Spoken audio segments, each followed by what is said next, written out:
In what ways does your media product use, develop or challenge forms and conventions of real media products?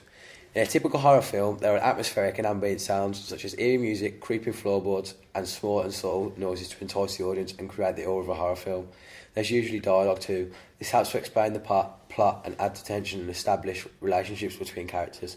We looked at horror films such as Paranormal Activity and Red Dragon and noticed that they used eerie music and dialogue to establish the plot and the characters. Yeah, however, in our film we use non-diegetic eerie music to add to the horror conventions and build up suspense as the doll is found and the girl is walking home.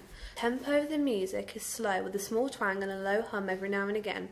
This helps to create a dreamlike sequence, but still conventional horror. And it also fits in with the editing, as we have edited the clip so each time the music changes beat, the clip changes too. Also, our editing is slow at the start to match the dreamlike sequence, but then speeds up at the end to match the level of tension as the girl is being possessed. This is a normal convention of a horror film as it creates levels of tension and suspense, but it also keeps the audience engrossed. We use slow motion editing at one stage when the doll is being passed over to a girl, as we thought the clip was too fast and this was a big vital point of the movie. So we used a slow motion effect so the audience would have more time to watch and understand the significance of the clip. We used a fade to black at the very end of our film to signify the end. However, our last clip is quite dark and the effect is hardly noticeable. It just creates a clean transition between the film and the editing titles. It is used a lot in horror films and other types of films, but fade to white is sometimes used too. In addition to this, we challenge forms and conventions by not using a lot of dialogue. We only have one line of speech in our film, otherwise there is only music. Normally dialogue is used to create and explain the story, but we decided not to do that as we wanted to focus more on the different clips and how we edited the film, rather than the dialogue. In Red Dragon, dialogue is used to introduce the main character along with ambient sounds and little music. This contrasts to our film where we mainly use music. Our location is a suburban area. This implies that the girl comes from a comfortable and happy lifestyle. This is also shown through her dress, which is a pale pink colour and quite girly, which is nice and well made, and her hair is neatly done. This juxtaposes the normal conventions of horror films, as they usually have characters who are older and living alone or in big families, such as Paranormal Activity. We use props such as teddy bears and dolls to indicate that the girl has lots of toys and is very happy. The lighting is also bright and the girl is always smiling. On the other hand, near the end of the film when the girl is being possessed, she has messy hair and you can't even see her face. She is in a darkly lit hallway to show the real contrast between the earlier clips and the ending clips. The brighter clips are unusual for horror films as they are usually quite dark and sinister.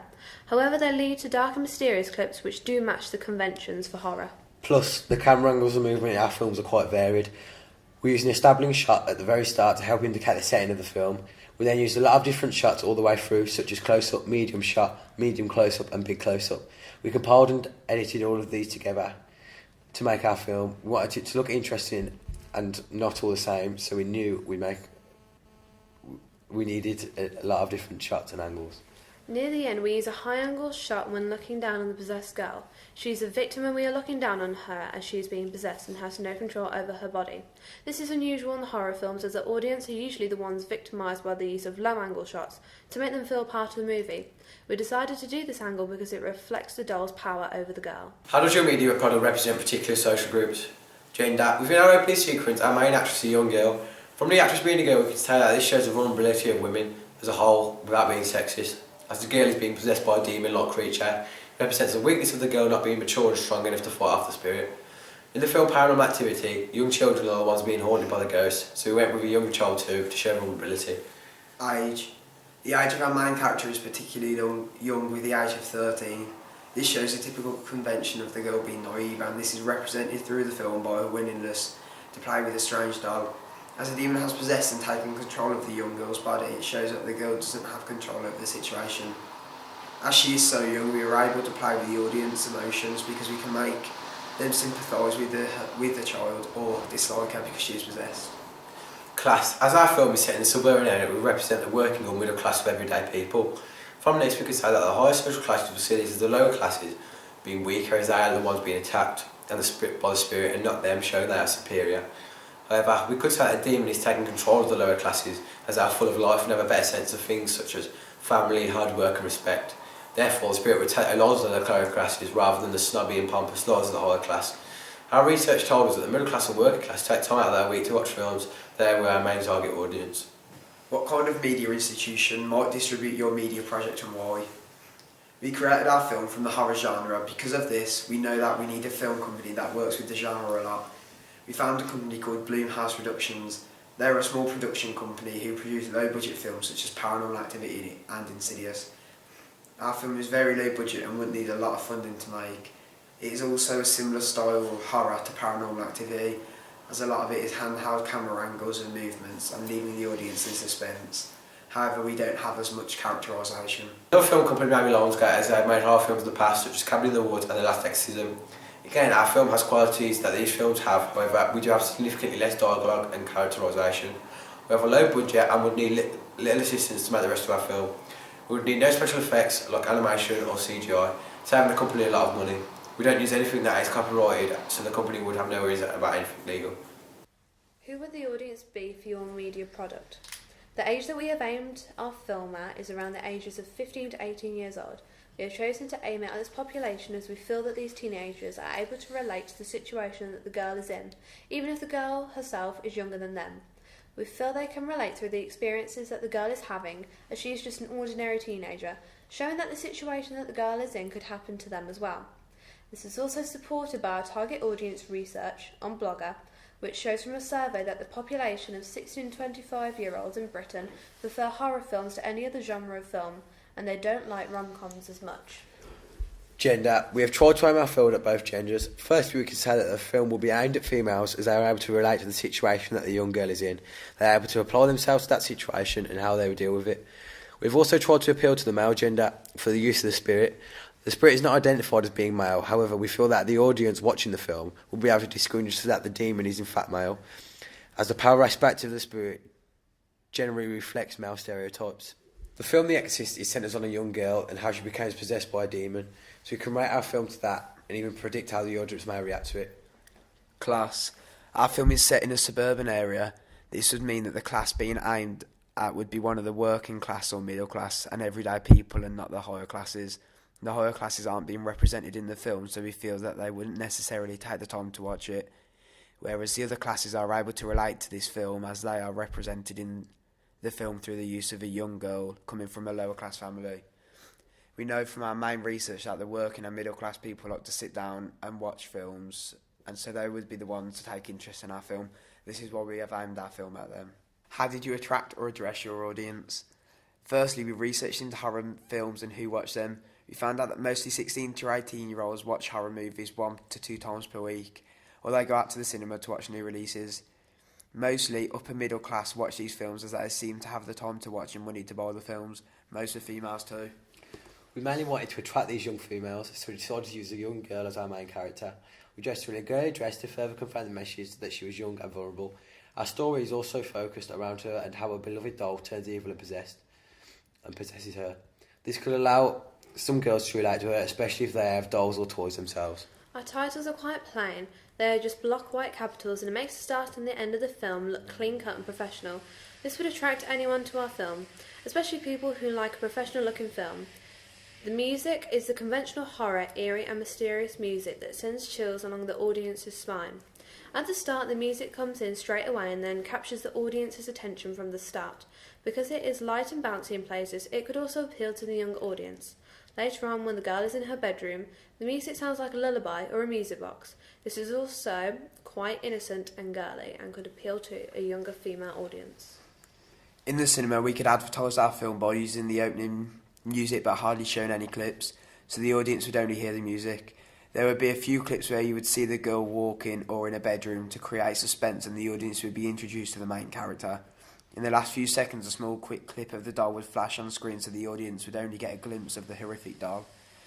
There may also be some titles saying who directed it and who it's starring, and lastly, the name of the film. What have you learnt about technologies from the process of constructing this product? The Sony HD cameras. Although sometimes temperamental, we have learnt a lot about the Sony cameras. Firstly, through the use of camera angles and how important they are with the camera, getting the right shots and angles creates a much better film. In addition to this, making sure that the camera is stable and never wobbling is key in keeping the footage smooth and fluent. The lighting was quite tricky to get right. We wanted both light and dark scenes so they could contrast each other. However, the light scenes were easy to film, but when it came to filming the darker scenes, we found it a bit trickier, The camera couldn't pick up the images well because there was no light, so when it came to editing the film we had some problems which we eventually solved. For Adobe After Effects. After Effects has provided us with the ability to make slick, fluent, simple but effective titles.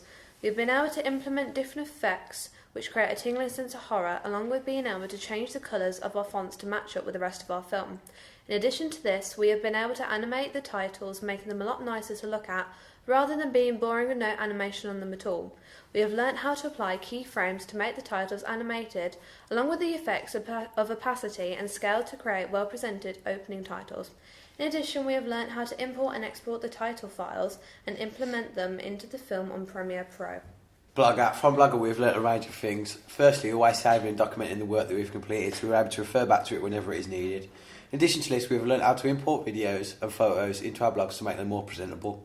Finally, we can say that we've learnt how to generally keep a regular blog, keeping it neat and tidy throughout the course. We also learnt how to conduct research into things like target audience in our British film industry research on genres. They were both helpful to us because they gave us an insight to the film world and how films were received by an audience.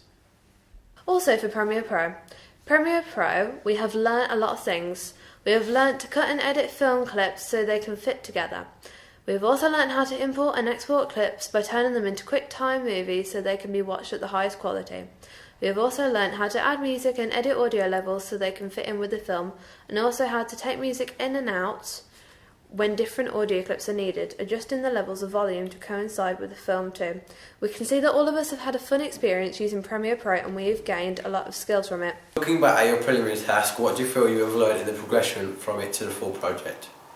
From our first preliminary task, we started to learn how to work in a group and communicate our ideas effectively. And after we filmed our full project, we've had the experience and reflected on it. We were able to start quickly and get tasks done effectively because we knew how to communicate well. At first, operating a video camera was difficult. We had to think about many things at once, like lighting, getting the right kind of shot and what's in focus and on the screens.